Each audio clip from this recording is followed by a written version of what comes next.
Hello साथियों, नमस्कार। स्वागत करता हूं मैं सौरभ पटेल अपने YouTube channel mister SP point पे। दोस्तों, आशा है कि आप सभी अच्छे होंगे और आप सब मेरे ऊपर प्रसन्न होंगे, क्योंकि मैंने फर्स्ट पेपर की जितने टॉपिक पढ़ाए थे वही टॉपिक से पूरे सवाल आए थे आपके एग्ज़ाम में। और उसके साथ मेरी एक सबसे बड़ी सफलता ये रही है कि मैंने एक गेस्ट पेपर के रूप में मैंने special video ancient history first paper के लिए बनाया था। उसका जो है पूरे क्वेश्चन आपके एग्ज़ाम में उसी से आए हुए थे। तो ये आपके लिए मेरे ऊपर बहुत गौरव वाली बात होगी। और मैं बता दूं, आप लोग थर्ड पेपर की जितने मैं टॉपिक पढ़ा रहा हूँ सारे वीडियोज़ को जा करके प्लेलिस्ट में देख लीजिए, सेकंड पेपर का भी, तो आपके लिए इंपॉर्टेंट होगा और आप एग्ज़ाम में अच्छा कर पाओगे। तो चलिए इसी के साथ शुरू करते हैं। एंशिएंट हिस्ट्री में आज को जो पढ़ाने वाली टॉपिक्स हैं, गुप्त कला की जो आवश्यक विशेषताएं हैं उसको बताएंगे। उसके अलावा मंदिर वास्तुकला की जो शुरुआत हुई है और मंदिर कितने हैं ये सारी चीज़ें बताएंगे।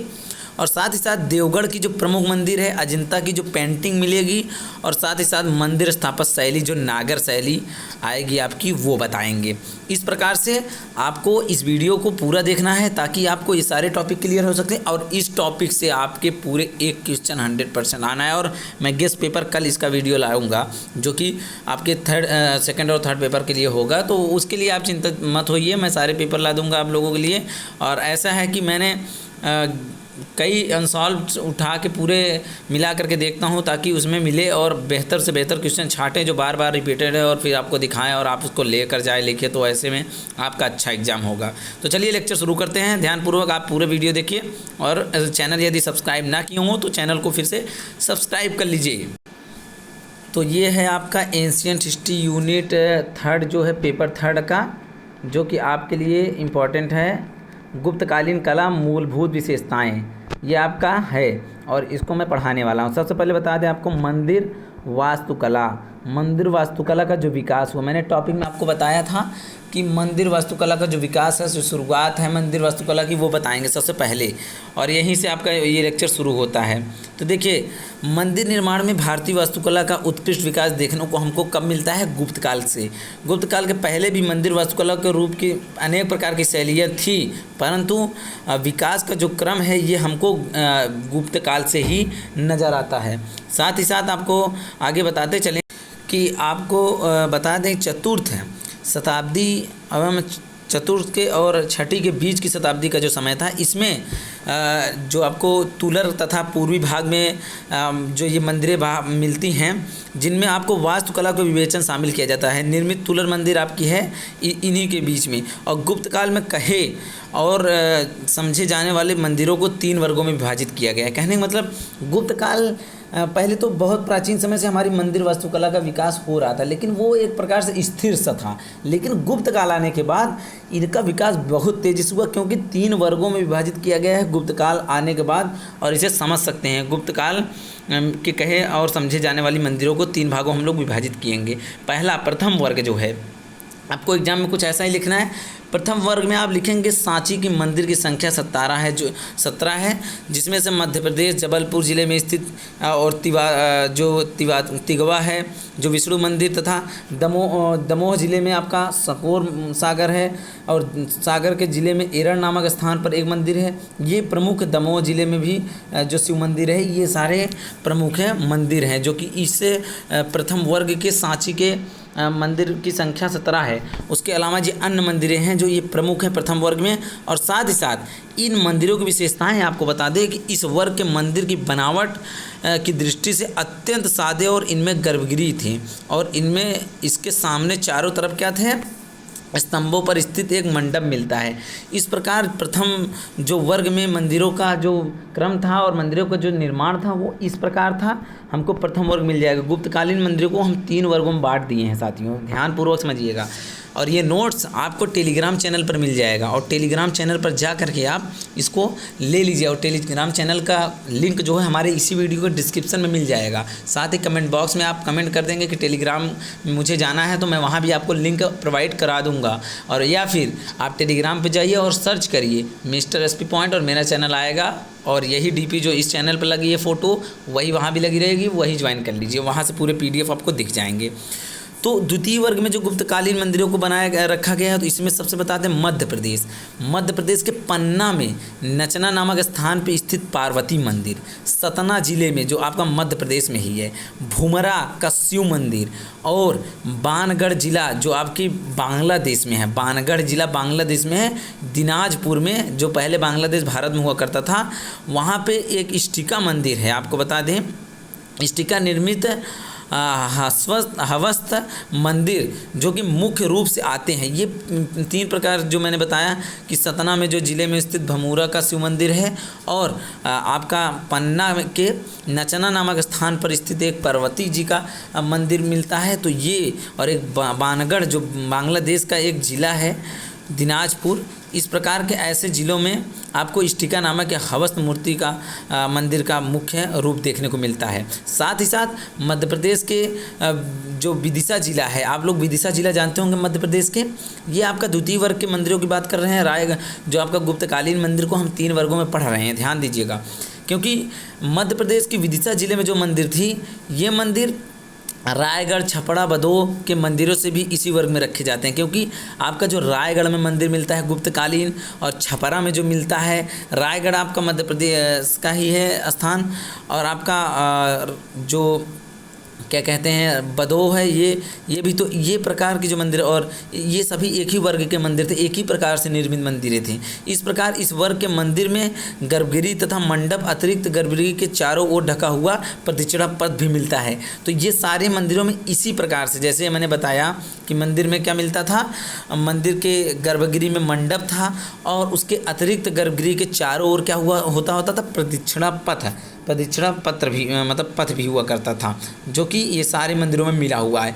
और तीसरी अगर वर्ग की बात करें जो गुप्तकालीन मंदिरों को हमको ज्ञात कराता है, उनकी विशेषताओं को बताता है और उन मंदिरों को बताता है, तो इनमें से सबसे महत्वपूर्ण है यूपी के ललितपुर ज़िले के देवगढ़ का दशावर मंदिर। अभी देवगढ़ का मंदिर स्पेशल मैं इसी वीडियो में पढ़ाऊँगा, देवगढ़ का मंदिर स्पेशल वीडियो, क्योंकि देवगढ़ का दशावर मंदिर तृतीय वर्ग में आपको मैंने स्पेशल में लाया है, क्योंकि यूपी के ललितपुर ज़िले में ये देवगढ़ मंदिर स्थित है। और इसके अलावा कानपुर ज़िले के भीतर गांव का ईंटों का बना मंदिर, ईंटों से बना हुआ मंदिर है। और उसके अलावा प्रमुख मंदिरों में बरेली ज़िले से अक्षित नामक स्थान पर ईंटों से निर्मित एक हवस्त मंदिर मिलती है, जो कि बांग्लादेश में आपको मिली थी, बानगढ़ ज़िले में। उसी प्रकार के मंदिर आपका कहाँ मिल रहा है, बरेली ज़िले के एक स्थान पर, जहाँ की ईंटों से निर्मित हवस्त मंदिर है। और ऐसे मंदिरों को रखा जा सकता है जिनका निर्माण 6ठी शताब्दी ईसा पूर्व में हुआ था, 6ठी शताब्दी में हुआ था, ईसा पूर्व नहीं है, 6ठी ईस्वी में या 6ठी शताब्दी ईस्वी पूर्व में ईस्वी में हुआ था। तो इस प्रकार से आपको तृतीय वर्ग के मंदिरों को हमने रखा। और साथ ही साथ आपको बता दें तृतीय वर्ग की जो मंदिर थी, जो गुप्तकालीन मंदिरों को मैंने 3 भागों में विभाजित कर दिया, अनेक अनेक मंदिरों को अनेक अनेक प्रकार। तो तृतीय वर्ग के मंदिरों में गर्भगृह तथा सपाट छत के स्थान पर पिरामिड नुमा शिखर भी मिलता है। पिरामिड आप लोग जानते होंगे, यदि आप सेकेंड ईयर में पढ़े होंगे तो मिस्र सभ्यता में पिरामिडों को आप पढ़े होंगे। पिरामिड जो होता है वो छत नहीं होता है, सपाट छत के स्थान पर पिरामिड जो है नुकीला होता है, ऊपर की तरफ पतला होता है। तो इस तरह भी आपको मंदिरें का गर्भगृह मिला हुआ है। और आपको इसी में तीसरे वर्ग में ही इंपॉर्टेंट चीज़ और बता दें, मध्य प्रदेश के रायपुर ज़िले में स्थित ईंटों से निर्मित लक्ष्मण मंदिर मिली हुई है। और उसके अलावा बिहार के साकरीबाद के ज़िले में मुंडेश्वरी मंदिर गुप्तोत्तर काल में रखे जा सकते हैं। ये सभी गुप्तोत्तर काल के मंदिर थे। संभवतः आपको बता दें 7वीं शताब्दी के समय में इन सारे मंदिरों का प्रारंभ हुआ। और ऐसे में हम लोग देख सकते हैं गुप्तकालीन मंदिरों को किस प्रकार से बनी हुई थी, किस प्रकार से उनकी बनावट थी, विशेषताएं क्या थी और वे किस स्थान पर बनी थी, मंदिरों में एकता कैसी थी, समान रूपी मंदिर थी, किसमें भिन्नता थी और कहाँ की मंदिरों में क्या भिन्नता थी, वो सारे शब्द मैं पिरो के चल रहा हूँ, आपके सामने रख कर चल रहा हूँ। तो बस मेरी बातों को ध्यानपूर्वक समझिएगा। इस प्रकार प्रारंभ में क्या होगा कि शैलीगत आधार पर ऐसा कहा जा सकता है, इन मंदिरों को शैलीगत विशेषताओं के आधार पर इनके कालक्रम का निर्धारण किया गया। कहने मतलब अलग अलग मंदिरों के स्थान पर अलग अलग शैली थी। तो कहा जा सकता है कि शैली मतलब भाषा तो इन शैलियों के आधार पर भी इन मंदिरों के समय को विभाजित किया जा सकता है। इनकी शैलीगत विशेषताओं के आधार पर इनके कालक्रम को निर्धारित किया जा सकता है। कालक्रम मतलब इनके समय काल जो होता है, कब बने थे, तो वो उनकी शैलियों के आधार पर भी किया जा सकता है। इन मंदिरों को गुप्तकाल का अभिलेख नहीं मिले हैं, क्योंकि गुप्तकाल के अभिलेख इन मंदिरों में नहीं मिले हैं। सबसे खास बात है, फिर भी क्यों कहा जाता है ये गुप्तकालीन मंदिर हैं और गुप्तकालीन समकालीन मंदिर हैं। देखिए, प्रारंभिक मंदिर वर्गाकार एवं आयताकार हैं, क्योंकि इनके छतें सपाट हैं। कुछ जगहों पर सपाट छतें नहीं मिली हैं, लेकिन ज़्यादातर मंदिरें क्या हुई हैं, सपाट मिली हैं छतें। और इस प्रकार से इनमें साधारण मंडप हैं और बरामदे भी हैं। तरासे पत्थरों को चिनाई करके पक्की ईंटों से निर्मित गुप्त काल के मंदिरों को देखकर यह सहज में ही अनुमान लगाया जा सकता है कि मंदिर निर्माण की जो परंपरा गुप्त काल में प्रचलित थी, वही परंपरा आपकी इस समय इन मंदिरों में भी प्रचलित थी। इसका मतलब ये हो गया, उसको इस काल में स्थायी स्वरूप प्रदान किया गया था। क्योंकि अब देखिए, आपको मैं समझा दूं कि जो मंदिरें हैं उनका कोई भी अभिलेख, हमको मंदिरों में कोई अभिलेख गुप्तकाल का नहीं मिलता है, फिर भी हम गुप्तकालीन समझ के मंदिरों को क्यों इन मंदिरों को कहते हैं, क्योंकि उन मंदिरों जैसे इन मंदिरों में सारे गुण थे। तो इस प्रकार से गुप्तकाल के मंदिरों में कुछ विशेषताएं उल्लेखनीय भी हैं। हाँ, हम लोग उल्लेखनीय विशेषताओं को जानते हैं। इस काल के अधिकांश मंदिरों में क्या थे, इस काल के अधिकांश मंदिरों का निर्माण जो हुआ था ऊंचे चबूतरे पर हुआ है। इस काल में अधिकांश यही प्रकार की मंदिरें मिलती हैं और अधिकांश मंदिरों का निर्माण ऊंचे चबूतरे पर स्थित तो है और उस पर पहुँचने के लिए सीढ़ियाँ बनी हुई है। आपको अभी मैं बताऊँगा ऐसी मंदिर कहाँ मिलती है, और ये सब आप उल्लेख करिएगा अपने एग्जाम में। कहानी ज़रा समझते चलिए मेरे भाइयों बहनों। तो मंदिरों में देव मूर्ति की स्थापना के लिए सामान्यतः चौकोर एवं वर्गाकार कक्ष मिलता है। इस प्रकार के मंदिरों को गुप्तकालीन मंदिरों में मिलता है। ये बहुत खास विशेषताएं हैं और ऐसी जो मंदिर मैंने जगह जगह की बताई है, उन मंदिरों में भी इसी प्रकार का मिलता है, जिसको गर्भगृह कहा जाता था, जो वर्गाकार कक्ष मिलता है। और गर्भगृह की भीतरी दीवारें सादी होती थी, क्योंकि जो गर्भगृह के अंदर की जो दीवारें होती थी उस पर कुछ अंकित नहीं होता था, लेकिन प्रवेश द्वार को छोड़कर, क्योंकि प्रवेश द्वार पे बहुत सारी चीज़ें अंकित होती थी। हाँ, उसके अलावा आपको बता दें कि इस पे इन मंदिरों में कोई खिड़की नहीं होती थी साथियों, कोई खिड़की नहीं होती थी, केवल दरवाज़ा होता था। दरवाज़ा छोड़ करके किसी भी भाग से कोई भी प्रकार की दृश्य बाहर से लोग नहीं देख सकते थे, क्योंकि इनमें खिड़कियाँ नहीं थी इन मंदिरों में गुप्तकालीन। और साथ बता दें आपको, मंदिर के गर्भगृह के प्रवेश द्वार को छोड़कर आकर्षक तथा अलंकृत बनाने का साक्ष्य हमें प्राप्त होता है, क्योंकि मंदिर के गर्भगृह अंदर है और गर्भगृह के चारों ओर अंदर की दीवारों पर भी कोई प्रकार की किसी चीज़ का अंकन नहीं है, वो सादे हैं।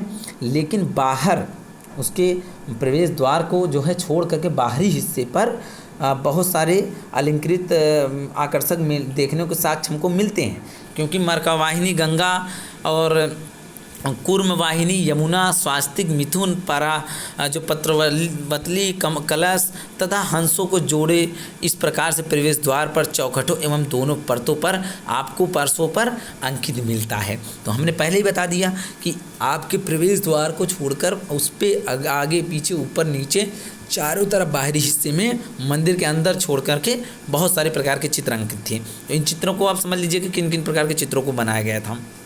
और ख़ास बात बताएं आपको, गुप्त काल के मंदिरों में एक अन्य विशेषता यह भी थी कि ये भीतर गांव के मंदिर थे के अपवाद को छोड़कर शेष मंदिरों को तरासे हुए पत्थरों से बने हुए, क्योंकि भीतर गांव का जो आपका एक मंदिर है, वहाँ की जो मंदिर है वो तरासे गए पत्थरों से नहीं बने हुए हैं। तो ये एक अपवाद के रूप में है। गुप्तकाल के मंदिरों में एक अन्य मंदिर यह भी है, ये अपवाद के रूप में है जो भीतर गांव का मंदिर है, क्योंकि अपवाद को छोड़ करके शेष मंदिर तरासे हुए पत्थरों से बने हैं और ईंटों से बने हैं। तो ये मंदिर जो तरासे हुए पत्थरों से नहीं बना हुआ है आपका भीतर गांव का मंदिर। अब हम लोग आपको बताएंगे अब हम बताएंगे देवगढ़ का मंदिर, जो कि उत्तर प्रदेश के ललितपुर के बेतवा नदी के तट पर स्थित है, देवगढ़ नामक स्थान पर। और गुप्त काल का एक हवस्त विष्णु मंदिर है, ध्वस्त विष्णु मंदिर, हवस्त मंदिर, ये आपका मिलता है इन नोट्स में, ध्वस्त विष्णु मंदिर। क्योंकि आपको बता दें ये ध्वस्त मंदिर होता है। पिछले अब तक में मैंने इसको हवस्त कहता आया है, क्योंकि इसमें मुझे समझ नहीं आ रहा था। मैं नोट्स इतना साथियों मेरे पास नोट्स हो जाता है, मैं नोट्स लिखवाता हूँ और नोट्स दूसरों से बोलता हूँ भाई इसको ले और इसको छाप के बढ़िया राइटिंग में लिख दो, थोड़ा सफाई में। मेरे लिखे द्वारा नोट्स कुछ मिलेंगे आपको, कुछ अन्य राइटिंग में लिखे मिलते हैं, क्योंकि मैं आपको बता दें बहुत ज़्यादा मेरे पास टाइम मैनेजमेंट नहीं हो पाता है साथियों। इस वजह से यहाँ मैं हवस्त अब तक पढ़ते आ रहा था। इस प्रकार से आपको अभी स्पष्ट कर दूँ, ये ध्वस्त लिखा हुआ है। तो मैं भी किताबी में इसको देखा नहीं इस वर्ड को, लेकिन जो नोट्स था उसमें से वो लिखा हुआ है, तो इसको आप ध्यान समझिएगा। ध्वस्त विष्णु मंदिर होगा, क्योंकि हवस्त नाम की कोई उच्चारण नहीं मिलता है, ध्वस्त विष्णु मंदिर का उच्चारण मिलता है। तो हम बता क्या रहे थे आपको, देवगढ़ जो गुप्तकालीन मंदिरों में सर्वप्रसिद्ध है और सबसे प्रमुख मंदिर है। उत्तर प्रदेश के ललितपुर जिलों के बेतवा नदी के किनारे देवगढ़ नामक स्थान पर यह मंदिर स्थित है, जो विष्णु मंदिर है, जिसमें गुप्त काल की वास्तुकला को शिल्प एवं चरमोत्कर्ष दिखाई पड़ता है।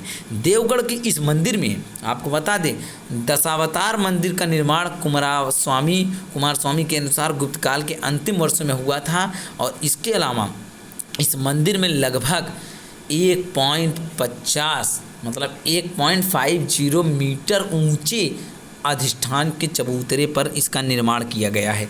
और उसके अलावा ये डाटा आप जरूर याद करिएगा, वर्गाकार मंदिर का प्रत्येक दीवार 5.252 मीटर लंबी है। वर्गाकार मंदिर के प्रत्येक दीवार इतनी लंबी है।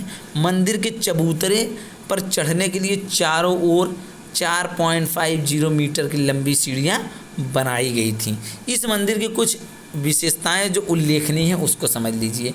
जो आपकी कौन सी मंदिर है, देवगढ़ की मंदिर, देवगढ़ उत्तर प्रदेश के ललितपुर जिले में स्थित मंदिर है। इसकी कुछ विशेषताओं को देखिए तो गुप्त काल के अन्य मंदिरों की छतें जहां सपाट हैं वहां पर इसमें जो है पिरामिड नुमा शिखर मिलता है, क्योंकि इस मंदिर में पिरामिड नुमा शिखर मतलब नुकीला मंदिर जैसे आजकल आप देखते हैं ऊपर की तरफ पतला होता है, उस तरीके से इस मंदिर में मिलता है। गुप्त काल के अन्य मंदिरों में इस तरह के सपाट मतलब इस तरह से पिरामिड नुमा मंदिर नहीं मिलती है, लेकिन आपकी जो देवगढ़ की मंदिर है इस मंदिर में आपको नुकीला मतलब अर्थात पिरामिड नुमा मंदिर देखने को मिलता है, जिसकी ऊंचाई की अगर बता दिया जाए कि 12 मीटर से भी अधिक थी। शिखर के माध्यम से मंदिर की ऊंचाई वृद्धि करने का प्रयास किया गया है, क्योंकि इसका मतलब है कि अगर पिरामिड नुमा बनाए हैं, नुकीला बनाए हैं, तो मंदिर की लंबाई को बढ़ाने के दृष्टिकोण से ही इस मंदिर को इतना लंबा बनाया गया है। और उसके अलावा इसके सुंदर गर्भगृह जो है उसमें चारों तरफ एक एक स्थान पर सपाट छत वाले 4 मंडप बने हुए हैं। इस प्रकार से जिसमें पश्चिम की ओर जो है द्वार होता था और गर्भगृह में उसी के जरिए लोग प्रवेश करते थे। तो ये देवगढ़ की मंदिर की विशेषता है। और उसके अलावा शेष 3 ओर से दीवारें हुआ करती थी, क्योंकि गुप्तकालीन सभी मंदिरों में एक ही दरवाज़ा हुआ करता था और कोई दरवाजे नहीं हुआ करते थे, बाकी खिड़कियाँ भी नहीं हुआ करती थी। गर्भगृह की उन बाहरी दीवारों की रक्षा करती थी कौन, इन दीवारें, और जिन पर पौराणिक देवी देवताओं का सुंदर मूर्ति बनी हुई है। इस मंदिर पर भी पौराणिक देवी देवताओं को सुंदर अलंकृत किया गया है। उसके अलावा रथिकाओं का विस्मयकारी अलंकरण मन को मोह लेता है इस मंदिर पर। और ऐसे बहुत सारी अनेक मंदिरें थे गुप्तकाल की जिसपे रथिकाओं की विस्मयकारी अर्थात अलंकरण इस प्रकार से मनमोहक मूर्तियाँ बनाई गई थी। आपको बता दें कि साक्षात कोई देख ले तो उसको एक सुंदर सुशील लड़की की समान दिखती हैं वो। वे रथिकाएं मंदिर की काया पर रामायण के दृश्य बने हुए। आपको बता दें कि उन मंदिरों पर रामायण की काया पर आक्रमण के दृश्य बने हुए हैं, क्योंकि कृष्ण लीला की मूर्तियों का भी इस मंदिर पर निर्माण किया गया है। कृष्ण के लीला का भी मंदिरों पर निर्माण किया गया है। विष्णु मंदिर है एक प्रकार से। गजेंद्र मोक्ष एवं नर नारायण की भी मूर्तियों एवं रथिकाओं के साथ इनका उत्कीर्ण किया गया है इनकी मंदिरों का। और आपको बता दें इस मंदिर के प्रवेश द्वार इस मंदिर के गर्भगृह में और उसके प्रवेश द्वार पर अत्यंत आकर्षक आपको रथिकाओं की मूर्ति दिखेगी, जो कि द्वारशिला पर शेष सती विष्णु की सजीव मूर्ति डकेरी हुई थी। आप लोग विष्णु के चरित्र चिंतन को जानते ही होंगे, विष्णु की लीला को जानते ही होंगे, विष्णु किस प्रकार थे। तो उनके मंदिर के बाहरी हिस्सों पर इतने सुंदर सुंदर दृश्य मिलते हैं जो कि मन को मोह लेते हैं। रथिकाओं की मूर्ति हुआ करती थी, रथिकाओं की चित्रांकन हुआ करता था। प्रवेश द्वार के दोनों ओर गंगा यमुना दोनों ओर खड़ी हुई हैं, आपको उनकी मूर्ति मिल जाएगी, अर्थात उनका जो अंकन किया गया है दीवार पर वो मिल जाएगा। और द्वारपालों का भी द्वार पर अंकन मिलेगा, जो स्तंभों पर अंकन हुआ है, जो स्तंभ हुआ करते थे उन पर द्वारपालों का अंकन मिलता है। और मिथुओं की मूर्तियां भी मिलती हैं, जो कि दीवारों की चौखटों पर निर्मित हुई हैं। तो इस प्रकार से आपको आपका कहाँ की मंदिर के बारे में पता चल गया, देवगढ़ की मंदिर के बारे में पता चल गया। और इन मूर्तियों का सुडौलपन एवं हृदय ग्राही एवं सवित्र सुचित्र पूर्ण मूर्तियों को पौराणिक दृश्यों की भरमार है। तो सुडोल सुंदर इस प्रकार की मूर्तियां बनाई गई थी उस पर। तो ये बहुत ही गौरवान्वित करने वाला इतिहास है अपने भारत का, जो कि इस प्रकार की मंदिर शैली को आपको देखने को मिलेगा। अब हम बात कर लेते हैं नागर शैली। नागर शैली मैंने शुरुआती में बताया था, आपका कंप्लीट कहाँ तक हो गया, तो आपका 3 टॉपिक कंप्लीट हो गया। गुप्त कला की आवश्यक विशेषताएं में से हमने बताया कि मंदिर की वास्तुकला की शुरुआत कहाँ से हुई, सबसे पहले हुई। दूसरा देवगढ़ की मंदिर बता दिया।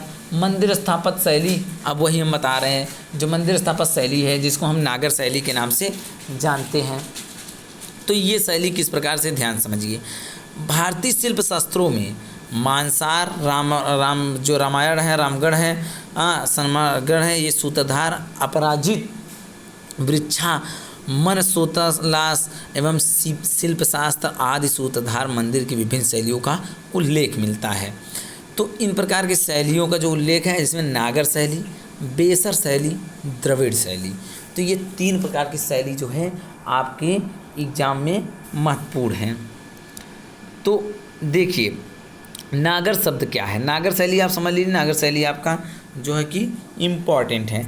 नागर शैली शब्द नगर से बना हुआ है।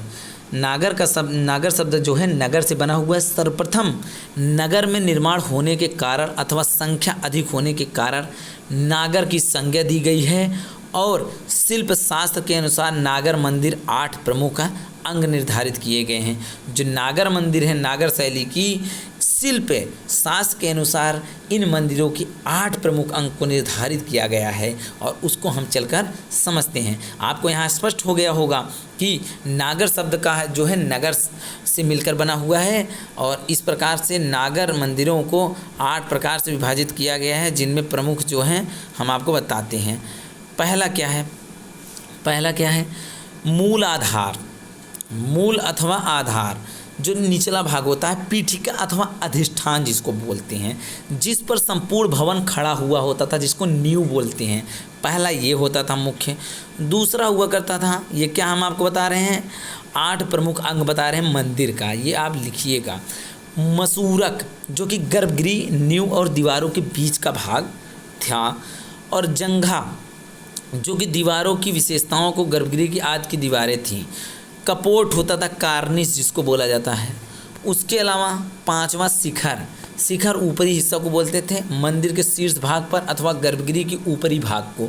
गर्भगृह बीच में मंदिर के अंदर होता था, जहाँ पर मूर्ति या फिर किसी प्रकार की शिव को स्थापित किया जाता था, उसी ऊपरी हिस्से को क्या कहा जाता था, शिखर, या फिर मंदिर के शीर्ष भाग को शिखर बोलते थे। तो 6वां ये हो गया मुख्य भाग। और जो है अंग 6वां जो है ग्रीवा, शिखर की ऊपरी भाग को ग्रीवा कहते थे। उसके अलावा वर्तुलाकार आमलक मिले हैं, जो कि 7वां है अंग इसका। इसके ऊपर कलश के नीचे का भाग इसको बोला जाता है, कलश के नीचे का भाग। कलश क्या था, कलश शिखर के शीर्ष भाग पर होता था। शिखर के सबसे ऊपर कलश का जो है स्थापित किया करते थे उस प्राचीन नागर शैली की मंदिरों में। तो इस प्रकार से प्राचीन आपका जो नागर शैली की मंदिर है, जिस मंदिर को हमने बताया आपको नागर मंदिर की 8 अंगों को देखा। उसके बाद अब नागर शैली की मंदिर का वर्गाकार होते थे, उनकी प्रमुख विशेषताओं को देखते हैं। तो देखिए नागर शैली के जो मंदिर हैं वे वर्गाकार होते थे। वर्गाकार गर्भगृह के ऊपर झुकी हुई रेखाओं से युक्त शिखर नागर शैली के उदाहरण हैं। आपको बता दें, शीर्ष भाग में गोलाकार आमलक और कलश होता है। ये ध्यान समझिएगा आप लोग, क्योंकि जो नागर शैली के मंदिर हैं, ये मंदिर वर्गाकार गर्भगृह के ऊपर झुकी हुई हैं। रेखाओं के युक्त शिखर नागर शैली के उदाहरण हैं, क्योंकि शीर्ष भाग गोलाकार एवं आमलक होता था, कलश भी स्थापित हुआ करता था। मैंने अंगों में बताया अभी, शिखर में खड़ी रेखाएं होती थी, क्योंकि अतः हम लोग यह स्पष्ट कर सकते हैं कि रेखी शिखर भी कहते हैं। नागर शैली उत्तर भारत के हिमालय से बाह्य प्रदेश से भूभाग से प्रचलित थी। इन प्रकार के मंदिरों को उत्तर भारत से ही हिमालय के क्षेत्र में विंध्य प्रदेश में भूभाग से प्रचलित थी ये मंदिर। इन मंदिरों का प्रचलन, नागर शैली का प्रचलन, और प्रांतीय भेद के अनुरूप इस शैली की मंदिरों को विविध नाम हैं। जैसे आपका उड़ीसा की नागर मंदिरों का कलिंग, गुजरात के लाठ तथा हिमालय क्षेत्र के इनको पर्वतीय मंदिर भी कहा गया है। इस प्रकार से अनेक जगहों पर मंदिरों को शैलियों के विभिन्न रूप को आपको देखने को मिलेगा, विविध रूप देखने को मिलेगा।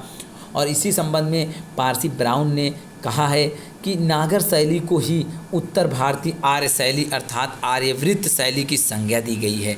तो ये पारसी ब्राउन का जो कथन है, जो कि कहते हैं नागर शैली को ही उत्तर भारतीय आर्य तथा आर्यावर्त की शैली को संज्ञा हम देते हैं। तो पारसी ब्राउन का ये कथन जरूर लिखिएगा। अब आपका यहीं से हम लेक्चर समाप्त करेंगे, और आपके लिए आज के लिए इतना ही साथियों। और हम आपको बता दें, थोड़ा और बचा है, समझ लीजिए। मैं बता रहा हूँ, ये PDF आप लोग जाकर टेलीग्राम से ले लीजिए। और ज़्यादातर लोग साथियों चैनल सब्सक्राइब नहीं किए हैं, तो चैनल को आप लोग सब्सक्राइब कर लीजिए। सब्सक्राइब करने में कोई चार्ज आपका नहीं लग रहा, फ्री ऑफ कॉस्ट मैं आपको इतना सब कुछ प्रोवाइड करवाता हूँ। तो आप लोग सब्सक्राइब कर लिए, लाइक कमेंट सब किया करिए, जिससे हमें भी बहुत मोटिवेशन मिलेगा कि आपके लोगों की प्रतिक्रिया हमें मिल रही है। तो इसको समझिए, नागर मंदिर जो थी वास्तु शैली से प्रमुख मंदिर निम्न है। जैसे नागर जो मंदिर थी, नागर शैली, ये वास्तु शैली की प्रमुख मंदिरों से निम्न है, क्योंकि इसमें भीतर गांव की विष्णु मंदिर, सिरपुर का लक्ष्मण मंदिर, नचना कुठार का पार्वती मंदिर, और भुमरा का शिव मंदिर, एरड़ का विष्णु मंदिर, देवगढ़ का दशावड़ मंदिर।